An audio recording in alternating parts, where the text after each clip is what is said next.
बिस्मिल्लाहिर्रहमानिर्रहीम। अस्सलाम वालेकुम स्टूडेंट्स, होप्स आप सब खैरियत से होंगे। स्टूडेंट्स, हमने सेकंड ईयर की math calculus and analytical geometry का स्टार्ट लिया था। बच्चों, हम लोग उसका फर्स्ट चैप्टर डिस्कस कर रहे हैं। हम लोग फंक्शन और उसकी लिमिट्स को डिस्कस कर रहे हैं। बच्चों, हम लोग फंक्शन को पढ़ रहे थे। हम क्लासिफिकेशन ऑफ फंक्शन के हवाले से कुछ चीज़ें डिस्कस कर रहे थे। बच्चों, हम लोग जहाँ पहुँचे थे वो था अलजेब्रिक फ़ंक्शन। बच्चों, अलजेब्रिक फ़ंक्शन की टाइप्स को हम डिस्कस कर रहे थे, पॉलिनोमियल को हम डिस्कस कर चुके थे। आज हम रैशनल और रूट फंक्शन को डिस्कस करेंगे। बच्चों, रैशनल और रूट फंक्शन को डिस्कस करने से पहले हम एक छोटी सी चीज़ देख लेते हैं।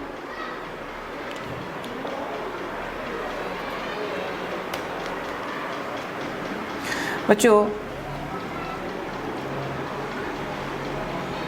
यहाँ से किसी भी चीज़ को दी जाती है एक इनपुट।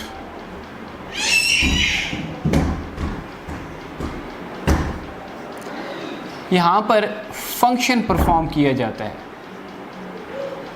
और उसके रिज़ल्ट में हमें एक मिलती है आउटपुट। बच्चों, हम किसी मशीनरी को इनपुट देते हैं, उस पर कोई फंक्शन ऑपरेट होता है और उसके नतीजे में हमें क्या मिलता है?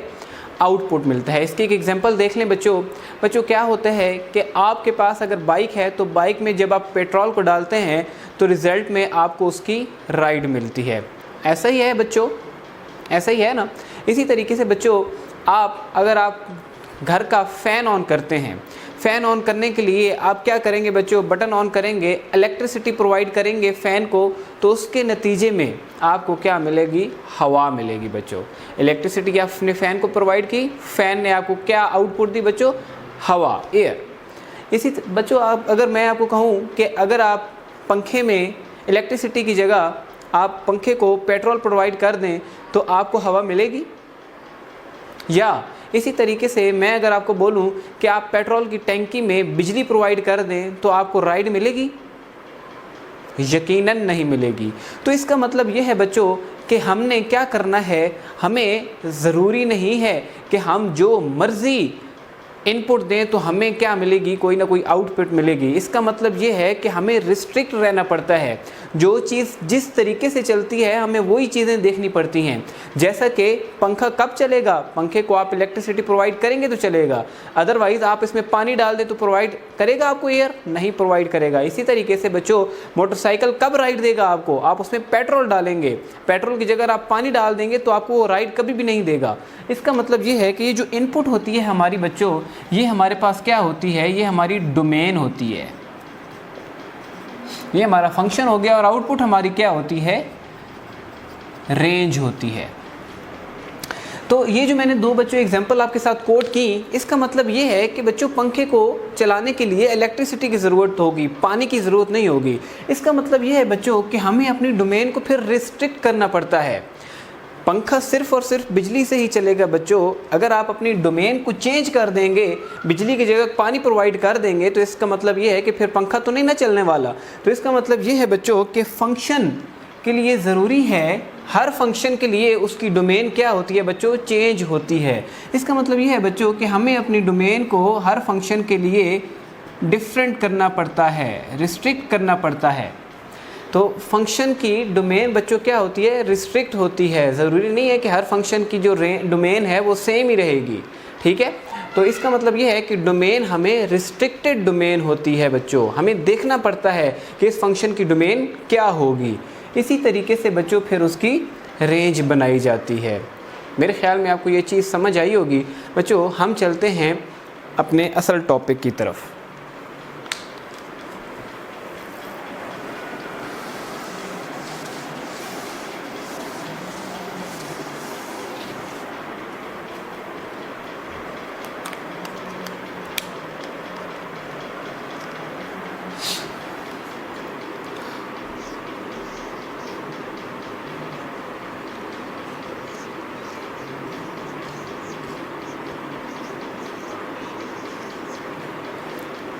Rational function.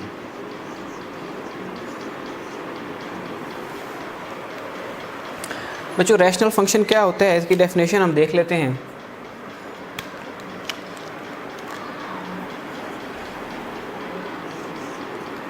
a function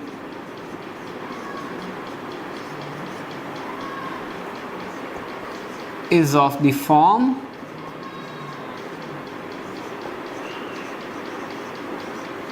of p of x over q of x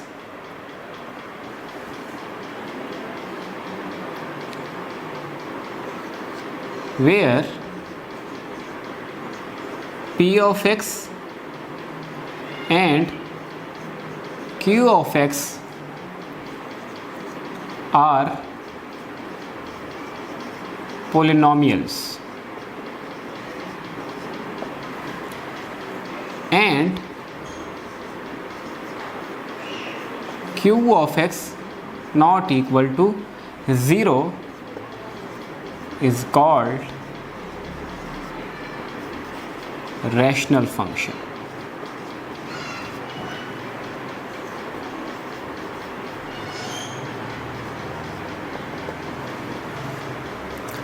तो बच्चों ये इसकी डेफिनेशन है। डेफिनेशन क्या है बच्चों?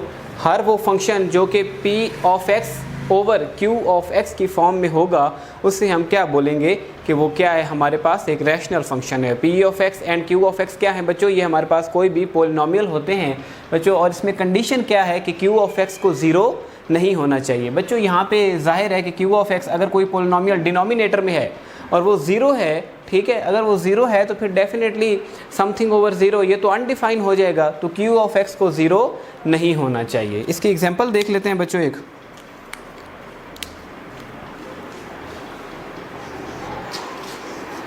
एग्जाम्पल जो हमारे पास अगर है f of x which is equal to 7 over x minus 1, तो बच्चों ये हमारे पास एक रैशनल फंक्शन है। ऑब्वियसली जैसे p ओवर q की फॉर्म में लिखा हुआ है बच्चों अगर मैं आपसे पूछूं कि इसकी डोमेन क्या होगी तो इसकी क्या डोमेन होगी? जी बच्चों बात याद रखिएगा हमेशा कि जो रैशनल फंक्शन होते हैं उनके क्वेश्चन अगर आपको सॉल्व करने के लिए दिए जाएं तो रैशनल फंक्शन की हमेशा डोमेन आपको क्वेश्चन में गिवन होगी। डोमेन आपको कहा गया होगा बच्चों कि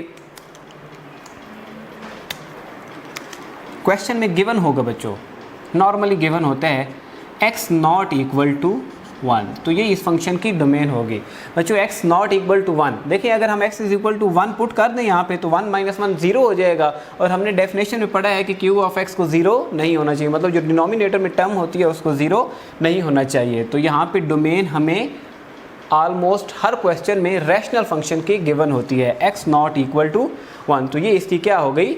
डोमेन हो। बच्चों इसकी रेंज फाइंड करने का तरीका भी हम देखेंगे आगे मज़ीद क्वेश्चन जब हम देखेंगे।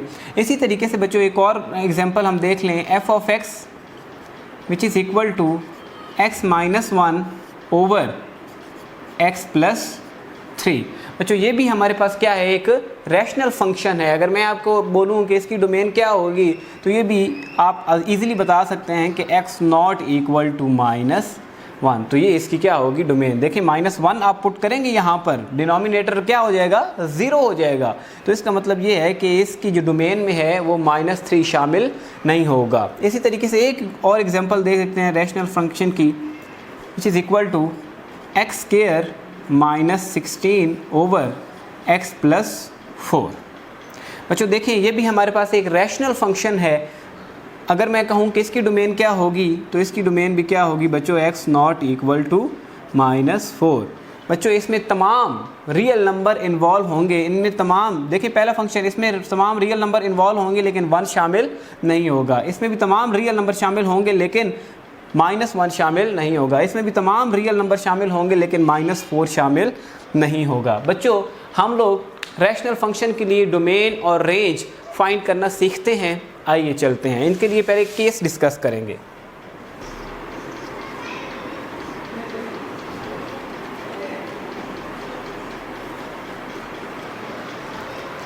केस 1 हमारे पास क्या है बच्चों?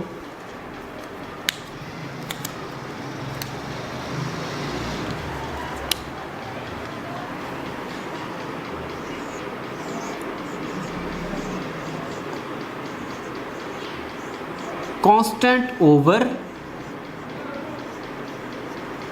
लीनियर। जब आपके पास कैसा फंक्शन होगा रैशनल फंक्शन का, ऊपर कोई कांस्टेंट टर्म हो और नीचे डिनोमिनेटर में क्या होनी चाहिए, कोई लीनियर टर्म होनी चाहिए, लीनियर इक्वेशन होनी चाहिए। देखें बच्चों, इसकी एग्जांपल देख लेते हैं हम।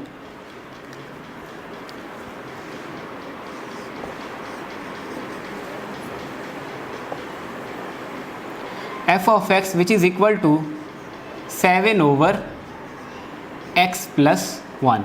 बच्चों मैंने आपसे कहा है कि जो भी रैशनल फंक्शन के क्वेश्चन आएंगे आपके पास, उसकी डोमेन और रेंज फाइंड करने के, आपको रैशनल फंक्शन की हमेशा डोमेन गिवन होगी। तो बच्चों यहाँ पे डोमेन क्या बन रही है, इसकी डोमेन बन रही है x नॉट इक्वल टू -1। अगर बच्चों आपको ऐसे समझना है तो जो भी डिनोमिनेटर में टर्म होगी आपने क्या करना है, उसको नॉट इक्वल टू 0 पुट कर देना है। ओके, उसके बाद आपने क्या करना है, यहाँ से x की वैल्यू कैलकुलेट कर लेनी है। तो x की वैल्यू क्या बन जाएगी, 1। दूसरी तरफ जाए क्या हो जाएगा बच्चों, x नॉट इक्वल टू -1। तो देखिए बच्चों ये फिर वही आ गया हमारे पास, अगर आपको गिवन नहीं होगी तो ये बच्चों इसकी क्या होगी, डोमेन होगी। उसके बाद बच्चों रेंज फाइंड करनी है हमने। तो रेंज फाइंड करने का तरीका देखिएगा बच्चों, कांस्टेंट ओवर लीनियर का। आपने सबसे पहले क्या करना है, ये जो हमारा क्वेश्चन है इसको y की इक्वल लेट कर लेना है। y is equal to 7 over x plus 1। उसके बाद बच्चों हमने y को इस क्वेश्चन में जम करके x की वैल्यू को कैलकुलेट करना होगा। मतलब देखिए ना, y सेपरेट है ना, अब हमने y को सेपरेट नहीं करना, हमने अब x को सेपरेट करना है। तो हम क्या करेंगे, इसको क्रॉस मल्टीप्लिकेशन करेंगे, y into X plus 1 is equal to 7। तो y को अंदर मल्टीप्लाई कर दें तो क्या बन जाएगा, X Y plus Y which is equal to 7। तो यहाँ से X Y which is equal to 7 minus Y. देखिए ये बच्चों यहाँ पे ऐड हो रहा था, y दूसरी तरफ जाए क्या हो गया, सब्ट्रैक्ट हो गया, या फिर इन अदर वर्ड्स दोनों तरफ हमने y को सब्ट्रैक्ट कर लिया। तो यहाँ से बच्चों x की वैल्यू क्या बन जाएगी, 7 माइनस वाई ओवर y। तो ये बच्चों हमने x को सेपरेट कर लिया। अब आपने इस फंक्शन को देखना है, इस फंक्शन से अब आपकी क्या बनेगी बच्चों, रेंज बनेगी। तो रेंज देखने के लिए बच्चों अगेन हम डिनोमिनेटर को देखेंगे। डिनोमिनेटर को 0 नहीं होना चाहिए। कहाँ पे 0 हो रहा है डिनोमिनेटर, जब y की वैल्यू हम क्या रखेंगे, यहाँ पर y की वैल्यू को जब हम 0 ले लेंगे बच्चों तो डिनोमिनेटर क्या हो जाएगा, 0 हो जाएगा और ये अनडिफाइन हो जाएगा। तो ये फंक्शन डिफाइन अनडिफाइन कहाँ पे हो रहा है बच्चों, जब y की वैल्यू क्या होगी, 0 होगी। तो इसका मतलब ये है बच्चों, इसकी रेंज क्या बन गई, अब रेंज में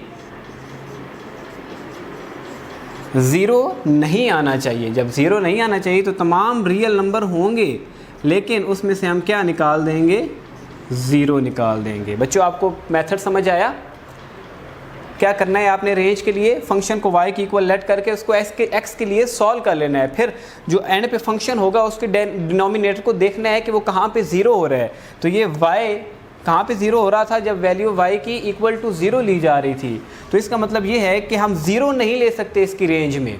तो रेंज क्या आ गई बच्चों, ऑल रियल नंबर आएंगे लेकिन उसमें 0 शामिल नहीं होगा। और डोमेन में तमाम रियल नंबर होंगे लेकिन उसमें -1 शामिल नहीं होगा। जी बच्चों आपको समझ आया, आगे चलते हैं बच्चों। अब इसका केस नंबर 2 डिस्कस करते हैं।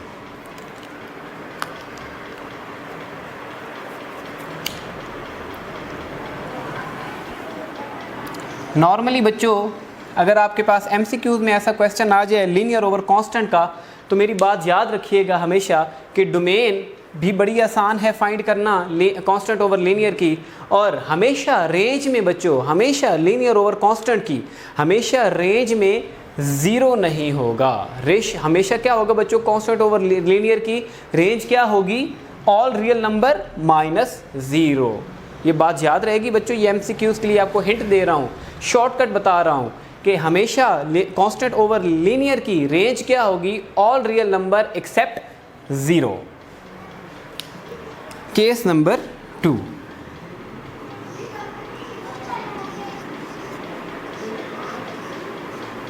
जी बच्चों केस नंबर 2 है हमारे पास, linear over linear.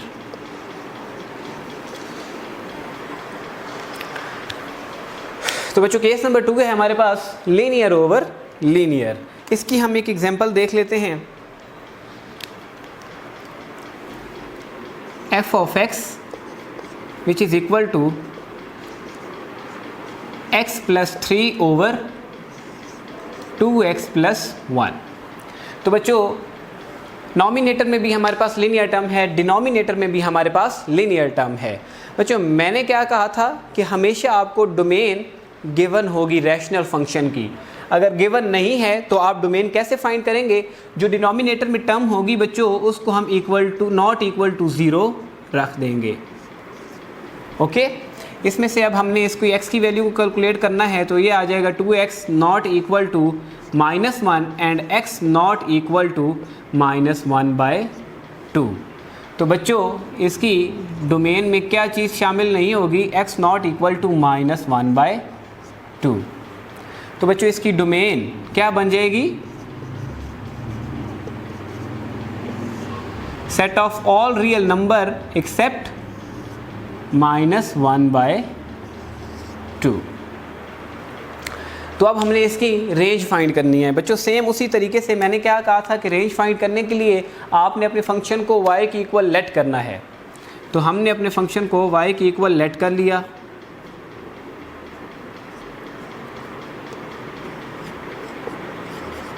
Over 2x plus 3।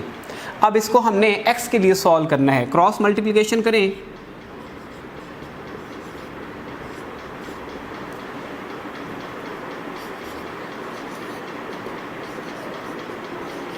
y को अंदर मल्टीप्लाई कर दें तो क्या मिल जाएगा हमें? 2xy plus 3y which is equal to x plus 3। x वाली टर्म्स को एक साइड पे कर दे बच्चों।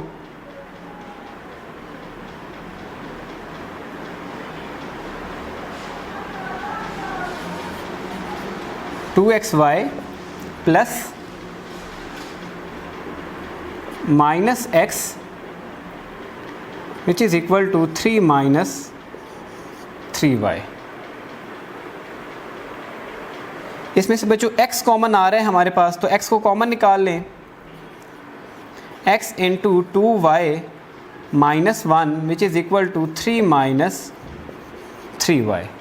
तो यहाँ से x की वैल्यू क्या आ जाएगी हमारे पास? 3 minus 3y over 2y minus 1। तो बच्चों हमने सेम उसी तरीके से x के लिए इसको सॉल्व कर लिया। अब बच्चों हमने क्या करना है? रेंज के लिए मैंने क्या कहा था कि डिनोमिनेटर को नॉट इक्वल टू 0 पुट करना है।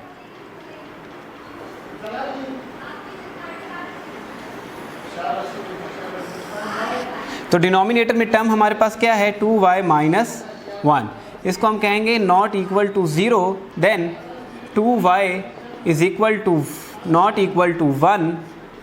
ये माइनस है उधर जाके प्लस हो जाएगा, and y does not equal to 1/2। तो बच्चों ये इसकी रेंज होगी। रेंज में क्या होगा बच्चों? रेंज में तमाम रियल नंबर होंगे लेकिन उसमें 1/2 शामिल नहीं होगा। तो बच्चों होप सो आपको कांस्टेंट ओवर लीनियर की डोमेन और रेंज फाइंड करना आ गई होगी, और लीनियर ओवर लीनियर की भी डोमेन और रेंज फाइंड करना आ गई होगी। बच्चों इसका भी एक शॉर्ट ट्रिक मैं आपको बता देता हूँ कि लीनियर ओवर लीनियर अगर एमसीक्यूज़ में आ जाता है बच्चों, आपको कहा जाए कि इसकी डोमेन क्या होगी, तो मैंने आपको बताया है कि डोमेन क्वेश्चन की हमेशा गिवन होती है रैशनल फंक्शन की। अगर नहीं गिवन तो डिनोमिनेटर वाली टर्म को नॉट इक्वल टू 0 पुट करके x की वैल्यू आप वहाँ से ले सकते हैं। वो आपके पास क्या आ जाएगी बच्चों? डोमेन आ जाएगी। इसी तरीके से बच्चों रेंज फाइंड करने का भी एक शॉर्ट ट्रिक मैं आपको बता देता हूँ। रेंज कैसे फाइंड होगी बच्चों? देखिए ऊपर वाला जो पोलिनोमियल है, उसकी लीडिंग एंट्री, लीडिंग कोफिशिएंट कौन सा है हमारे पास? देखिए ऊपर जो पोलिनोमियल है उसका लीडिंग कोफिशिएंट हमारे पास क्या है? 1 है, और नीचे जो पोलिनोमियल है उसका लीडिंग कोफिशिएंट क्या है हमारे पास? 2 है। ठीक है ना बच्चों? हमने लीडिंग कोफिशिएंट कैसे आता है बच्चों? जो हाईएस्ट डिग्री होती है उस इक्वेशन की, उसका जो कोफिशिएंट होता है। ठीक है। तो ऊपर जो लीडिंग एंट्री है हमारे पास वो 1 है और नीचे जो लीडिंग एंट्री है वो क्या है, 2 है। तो हम लिख सकते हैं, हम देख सकते हैं ऊपर 1 है नीचे 2 है, तो हम इसको देखेंगे कि इसकी रेंज क्या बन जाएगी। ऊपर 1 है और नीचे 2 है, तो इसको हम लिखेंगे 1/2। तो रेंज हम इधर डायरेक्ट क्वेश्चन को देख के भी बता सकते हैं। तो रेंज हमारे पास क्या होगी, set of all real number but exclude 1/2। तो डायरेक्ट क्वेश्चन को देख के भी आप उसकी रेंज बता सकते हैं bye leading coefficients of nominator and denominator. बात क्लियर है बच्चों। अब हम इसका केस नंबर 3 डिस्कस करते हैं। तो जी बच्चों, केस नंबर 3 है हमारे पास last one, which is quadratic over linear. बच्चों क्वाड्रेटिक ओवर लीनियर के लिए इसकी एग्जांपल हम आपकी ही बुक में से क्वेश्चन नंबर 4 का पार्ट 8 डिस्कस कर लेते हैं, विच इज़ क्वाड्रेटिक ओवर लीनियर। बच्चों अगेन रैशनल फंक्शन की डोमेन हमें गिवन है x0 इक्वल टू -1। तो इसकी डोमेन क्या होगी बच्चों,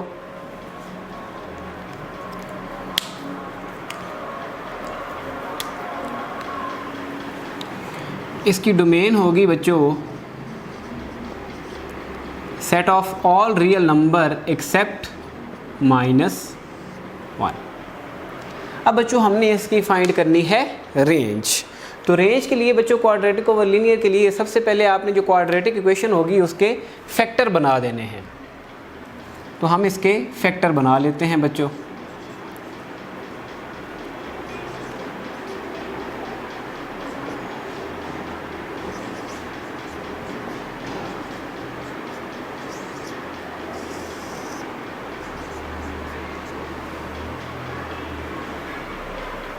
तो बच्चों ये इसके फैक्टर बन गए। फैक्टर आप इजीली बना सकते हैं बच्चों, मेरे ख्याल में दोबारा रिवाइंड करवाने की ज़रूरत नहीं है, बहुत ही आसान है इसके factor. x into X plus 2 plus X plus 2 over x plus 1 f of x which is equal to, दोनों में कॉमन है बच्चों x प्लस 2 और साथ में हमारे पास आ जाएगा x plus 1 over x plus 1। तो देखिए बच्चों ये x प्लस 1 इस x प्लस 1 के साथ कैंसिल और हमारा फंक्शन क्या रहेगा, f of x which is equal to x plus 2। तो ये आ गया हमारे पास बच्चों फैक्टराइजेशन के बाद हमारा फंक्शन क्या बन गया, f of x which is equal to x plus 2। बच्चों हमें डोमेन में कौन सा नंबर नहीं देना, विच इज़ -1। तो डोमेन में हमने -1 नंबर नहीं देना, हम अपने फंक्शन में पुट कर देते हैं। आफ्टर फैक्टराइजेशन हम पुट कर लेते हैं x इज़ इक्वल टू -1। इसमें हम x की जगह -1 लगा देते हैं बच्चों। तो हमारे पास आंसर आ जाएगा -1 plus 2 f of -1 which is equal to 1। तो ये हमारे पास आंसर क्या आ गया, 1। बच्चों जब हम डोमेन में -1 लगाएंगे ही नहीं तो क्या हमारे पास आंसर 1 आएगा, डेफिनेटली नहीं आएगा। तो इसकी रेंज क्या बन जाएगी बच्चों, set of all real number. जब हमारे पास 1 आएगा ही नहीं, आउटपुट में हमारे पास 1 नहीं आएगा बच्चों। क्यों नहीं आएगा, क्योंकि डोमेन में हमारे पास -1 है ही नहीं। तो जो हमारे पास -1 था हमने इस अपने फंक्शन में लगाया, आंसर क्या आया, 1। तो 1 हमें नहीं मिल सकता। तो इसकी रेंज क्या बन जाएगी बच्चों, set of all real number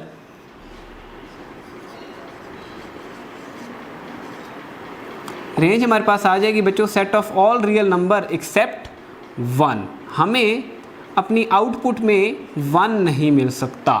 क्यों नहीं मिल सकता, क्योंकि डोमेन में हम -1 लगा नहीं सकते, क्योंकि -1 लगाने से ही 1 हासिल हो सकता है, जो कि हम हासिल नहीं कर सकते। तो होप सो बच्चों आपको ये मेथड समझ आया होगा। क्या करना है, सबसे पहले आपने डोमेन तो गिवन होती है, हमने क्वाड्रेटिक इक्वेशन के फैक्टर बना लेने हैं। तो उसके बाद जो सिंप्लीफाई होकर फंक्शन आएगा उसमें आपने वो नंबर डालना है जो आपकी डोमेन में शामिल नहीं होगा। तो वो हमने लगा के चेक किया तो हमारे पास आंसर आया 1। तो बच्चों हमें आउटपुट में 1 हासिल नहीं हो सकता, तो हमारी रेंज में कौन सा नंबर नहीं आएगा, 1 नहीं आएगा। तो ये हमारी आ गई बच्चों डोमेन और रेंज क्वाड्रेटिक फंक्शन के लिए। बच्चों इसका ग्राफ देख लेते हैं हम। हमारा फंक्शन जो है आफ्टर फैक्टराइजेशन क्या है, f of x which is equal to x plus 2।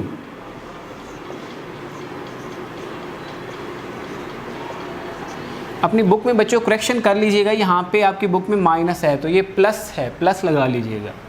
F of X which is equal to X plus 2। बच्चों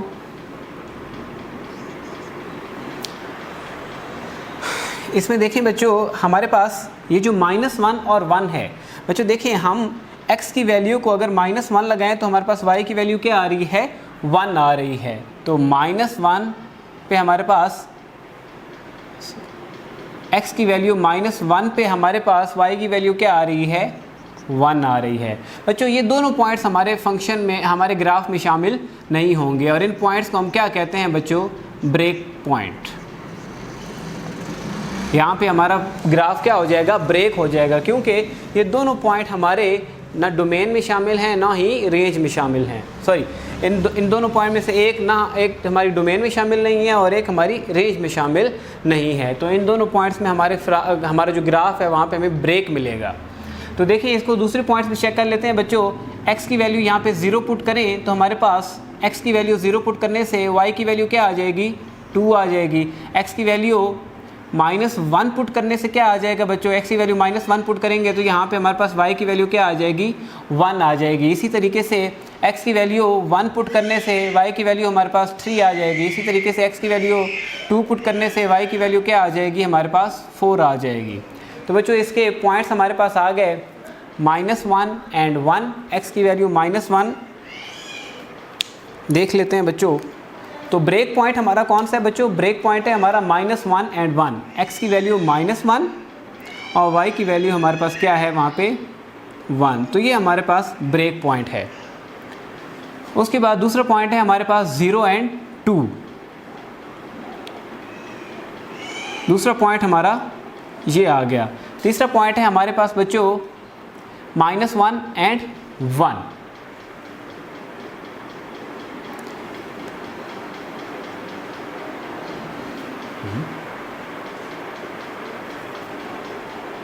सॉरी बच्चों ये करेक्शन कर लीजिएगा, ब्रेक पॉइंट पहले ही हमने चेक कर लिया है तो -1 पे ये 1 वैल्यू दे रहा है। यहाँ पे हम देख लेते हैं x की वैल्यू -2 लगा के तो y की वैल्यू क्या आ जाएगी, हमारे पास 0 आ जाएगी। ये हम ऑलरेडी चेक कर चुके थे, ये हमारा ब्रेक पॉइंट है।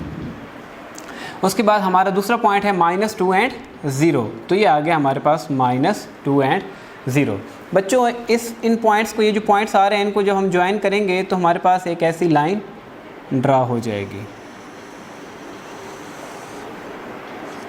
तो ये हमारे पास इस फंक्शन की लाइन होगी। बच्चों ये जो ब्रेक पॉइंट है ना बच्चों, इसको हम एक सर्कल से डिनोट करेंगे इस तरीके से। इस सर्कल से डिनोट करने का मकसद क्या है, ये हमारा यहाँ पे क्या है, ये फंक्शन ब्रेक हो रहा है। ये कौन से पॉइंट है हमारे पास, ब्रेक पॉइंट है। क्लियर है बच्चों? होप सो आपको आज का लेक्चर समझ आया होगा। मज़ीद हम इसकी डिटेल नेक्स्ट लेक्चर में डिस्कस करेंगे। बहुत बहुत शुक्रिया बच्चों, अल्लाह हाफ़िज़।